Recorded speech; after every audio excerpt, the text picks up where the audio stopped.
गरीब साध साध सब नेक हैं, आप अपनी ठोरे, जो सतलोक ले जाएंगे वो साधु कोई और।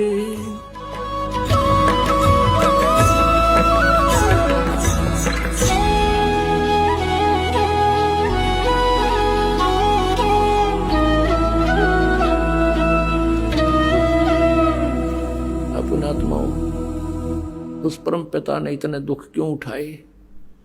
आप इतनी भांग पी चुके हो, आपका कहे तभी असर ना होता। इतनी चढ़ रही है अपने सब कहे, हमने ये बेटा बेटी कार कोठी और ये फैक्ट्री दिखाई देती है, और परमात्मा हमें बताते हैं तुम प्रतिदिन देख रहे हो अरबपति हेलीकॉप्टर में पड़कर मर गए, वह कंपनी भी आड़े रहेगी और कोठी बेटी बेटा भी आड़े यहीं रह गए, और वो गधा बना खड़ा है। और फिर भी आंख नहीं खुलती, क्योंकि पहले तो हमें रास्ता नहीं पता था, तब तो हमारी व्यवस्था थी। अब परमात्मा ने क्लियर कर दिया, स्पष्ट कर दिया। अब परमेश्वर कहते हैं अब भी तुम नहीं चलोगे इस मार्ग पर, फिर बच्चों मेरा दोष नहीं। फिर पुण्यात्माओं, फिर इसी प्रकार चौथे युग में ही ये दाव लगेगा जो आज आपका लगा। न यूं ज्ञान यूं भगवान कदे सपने में भी ना सुना था, और आज सार्वजनिक हो रहा है। परमात्मा आप धकेत है। अब भी ये काल के दूत काल प्रेरणा से कोशिश कर रहे थे कि हम इसको दबा दें, ये ज्ञान ऊपर ना हो करती तुम्हारी दुकान बंद हो जाए।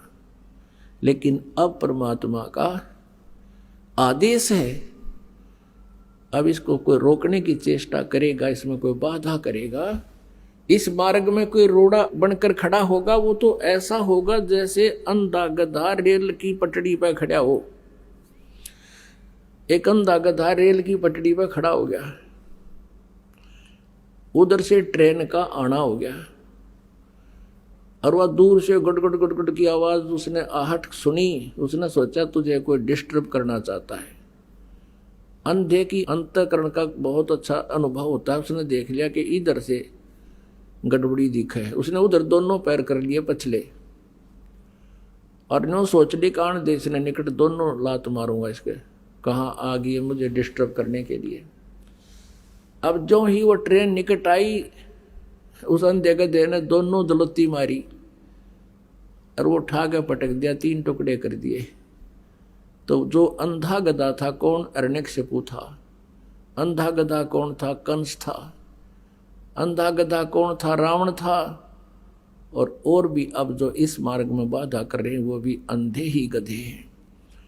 अब ये तो परमात्मा की पटड़ी पर इस माल्य के मार्ग में कोई आकर बकवाद करेगा तो दाता उसको बख्शमा करेगा नहीं। अब ये पूरे विश्व में जाएगा। अब पुण्यात्माओं, इस प्रकार की लीलाओं को देखकर सबने कहा कि कमाल कर दिया, कमाल कर दिया, लड़की का नाम कमाली रख दिया। परमेश्वर ने कहा कि जा बेटी अपने पिता के साथ। नहीं, ये दुश्मन है समाज का, इसका और मेरा संस्कार केवल 12 वर्ष तक का था, अगर मेरा जीवन नहीं था मनुष्य का। उस बेटी ने खड़ा होकर के सबको बता, और मुझे अपना पिता मिल गया। कबीर परमेश्वर के चरणों में शीश टेक दिया, आप मेरे मालिक हो, आप मेरे पिता हो, आप कुल के मालिक हो। अब उस लड़की को परमात्मा ने अपनी बेटी की तरह रखा और उसको भक्ति मार्ग पर आरूढ़ किया। पुण्यात्माओं, परमात्मा की इस तरह की लीलाएं देखकर, और परमेश्वर ने एक एक दिन में 100 जगह प्रकट होकर ये सत्संग सुनाए, अपने बच्चों को सुख दिया। आज तो ये टेलीविजन चल पड़ेगी तो एक दिन में चाहे 1 करोड़ जगह बोल ले एक आदमी, और उस समय तो कोई ऐसा मीडिया भी नहीं था, ना कोई लाउड स्पीकर थे, ना कोई ऐसा जो है ना ब्रॉडकास्ट का ऐसा विकसित साधन थे। उस समय परमात्मा के 64 लाख से हुए थे कबीर परमेश्वर के, वो कोई ज्ञान से नहीं हुए थे, वो दयालु।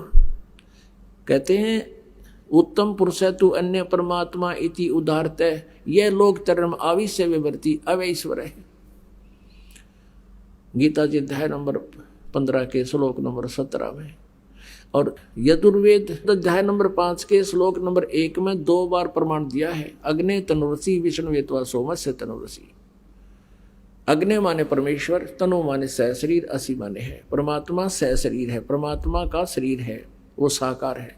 फिर 2 इसलिए बोला है कि वो परमात्मा एक रूप में तो वहां रहता है, अपने मेन मतलब सतलोक के अंदर एक सिंहासन पर विराजमान रहता है, अपना ही अन्य रूप धारण करके वो शिशु रूप धारण करता है और वहां भी रहता है।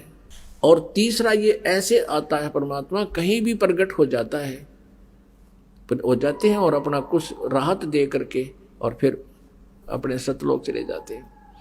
तो उसमें लिखा कि वो विष्णुवेत्वा सोमस्य तनुरसी, तो माने उस परमेश्वर का सबके पालन पोषण धारण पोषण करने के लिए, उस परमात्मा का धारण पोषण करने का वो कौन सा तरीका है?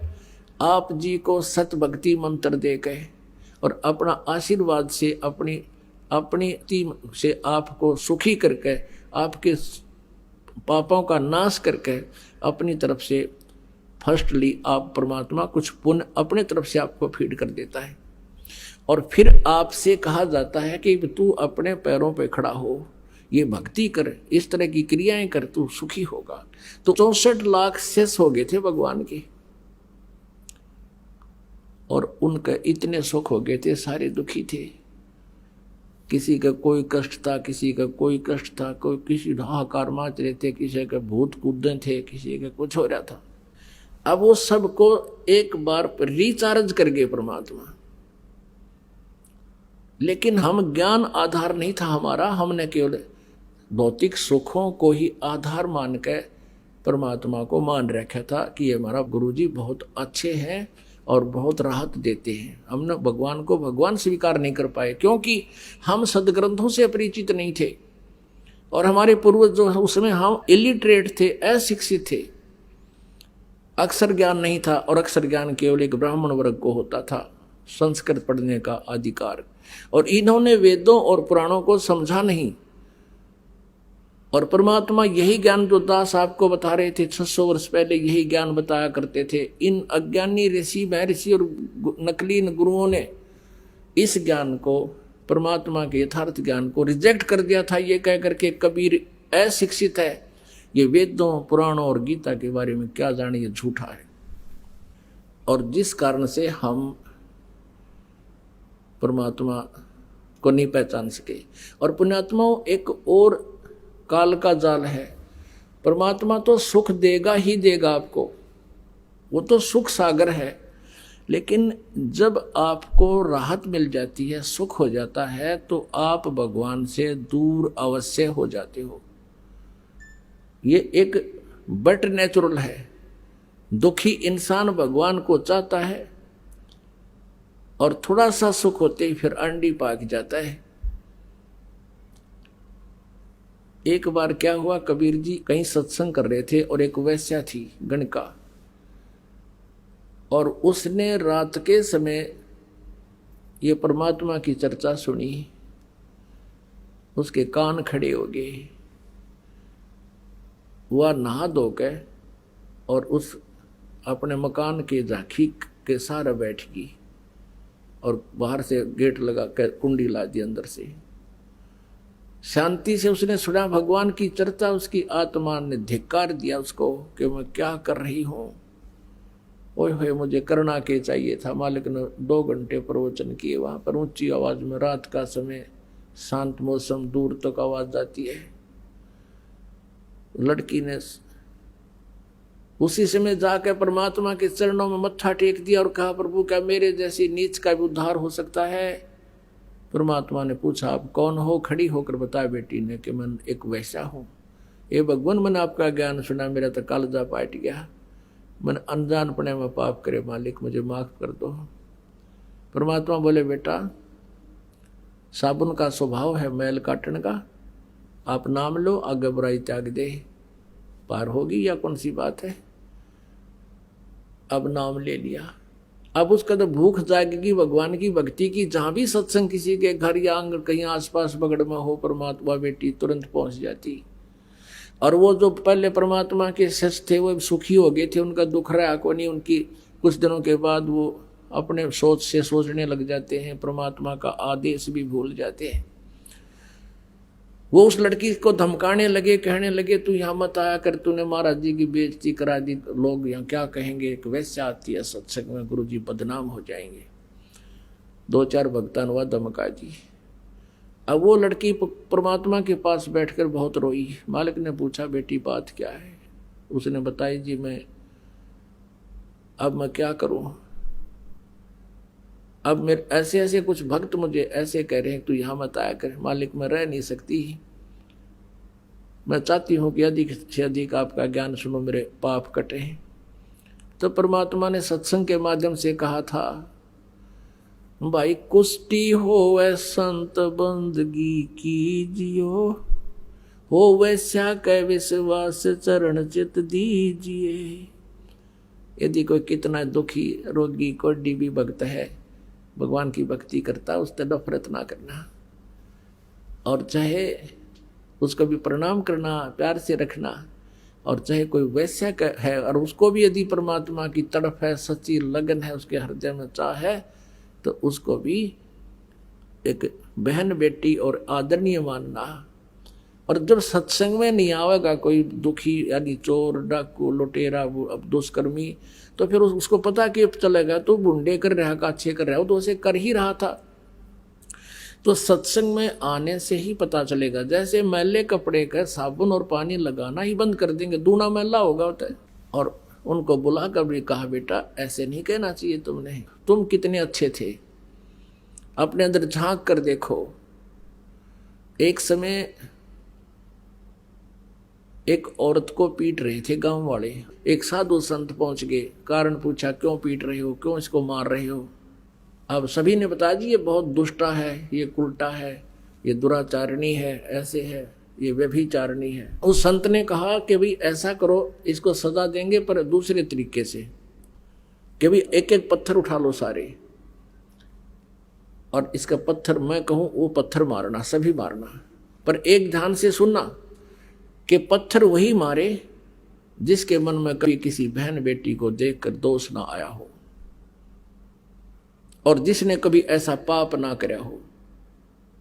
उस संत के बारे में ये बहुत वेल नोन थे कि इसने जब वचन काट दिए तो ये आपको बहुत कुछ दुख दे सकता है, सिद्धि वाला संत। अब सभी के हाथ से पत्थर गिर गए, वहीं पर कोई मारने की हिम्मत ना पड़ी।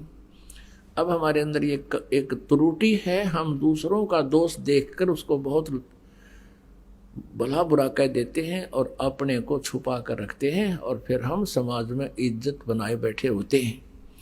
तो पुण्यात्माओं, परमात्मा ने हर तरह से ज्ञान दे दिया, पर वो बुद्धि भ्रष्ट मानने को नहीं, क्योंकि सुख हो गया था, और सुख में ये बकवाद दबाया करें। फिर परमात्मा क्या करते, कहने लगे बेटी मैं तेरे घर पर आया करूँगा।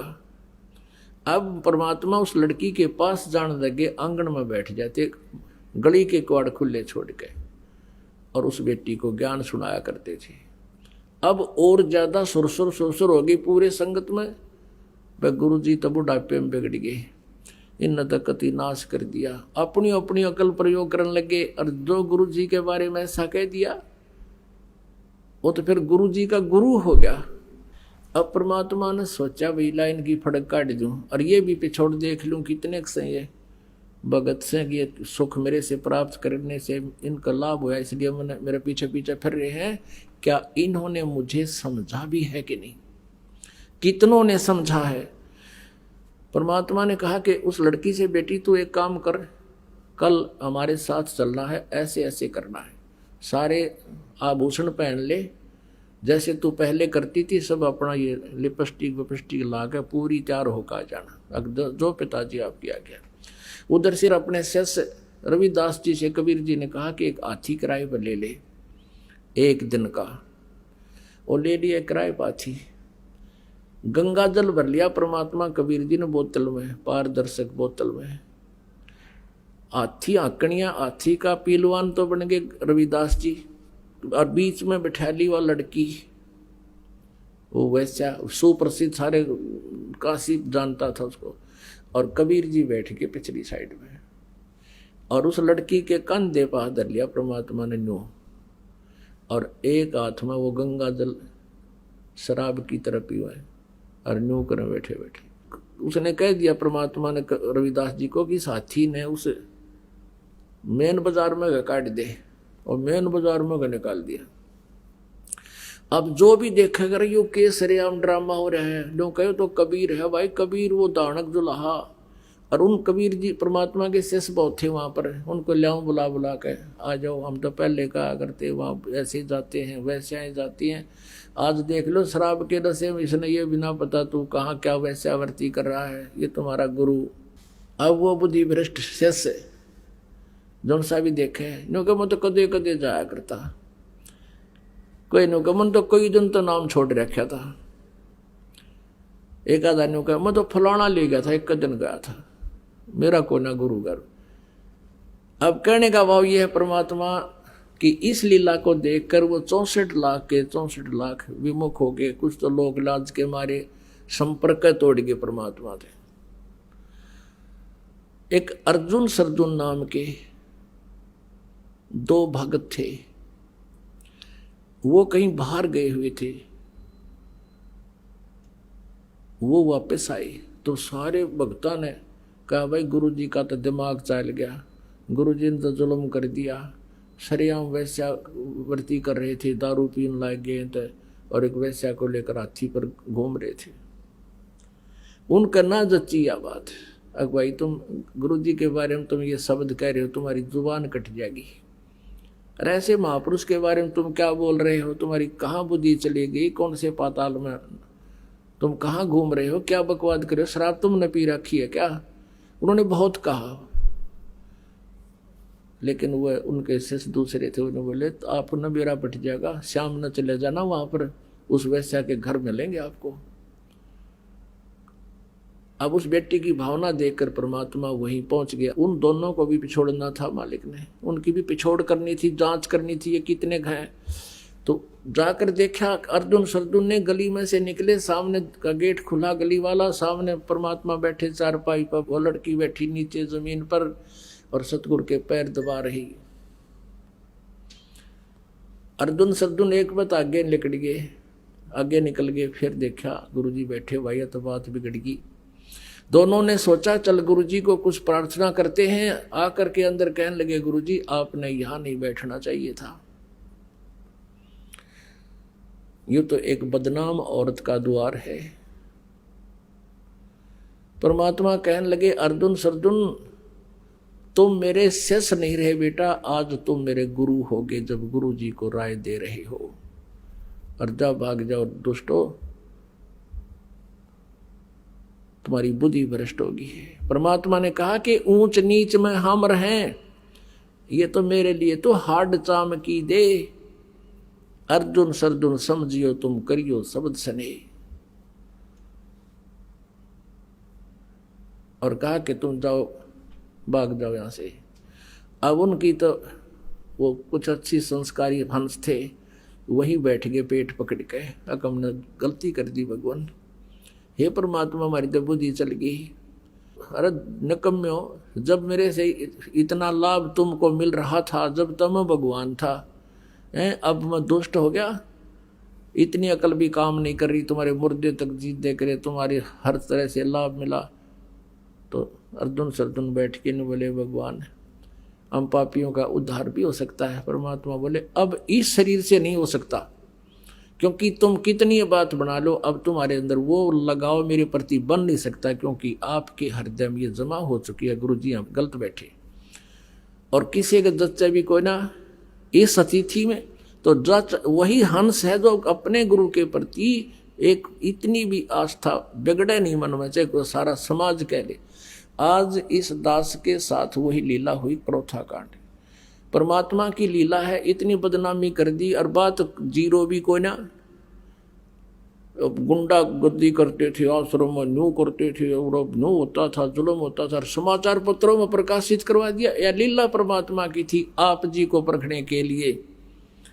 लेकिन आप इतने पुण्यात्मा थे, और पहले की इन दुर्घटनाओं से कि कहाँ मार खाते, ये फाउल पॉइंट आपका याद भी थे।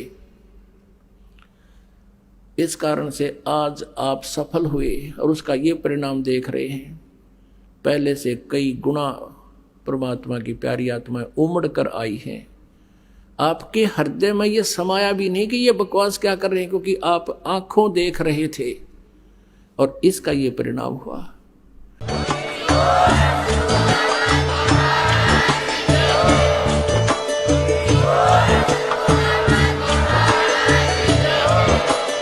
आप सुन रहे थे जगत गुरु तत्वदर्शी संत रामपाल जी महाराज जी के मंगल प्रवचन। अधिक जानकारी के लिए विजिट कीजिए हमारी वेबसाइट www.jagatgururampalji.org। संत रामपाल जी महाराज जी के शुभ आशीर्वाद से पूरे विश्व भर में 500 से भी ज्यादा नाम दीक्षा केंद्र हैं, जिन पर संत रामपाल जी महाराज जी द्वारा ऑनलाइन निशुल्क नाम दीक्षा दी जा रही है। अपने नजदीकी नाम दीक्षा केंद्र का पता करने के लिए संपर्क करें 8222880541।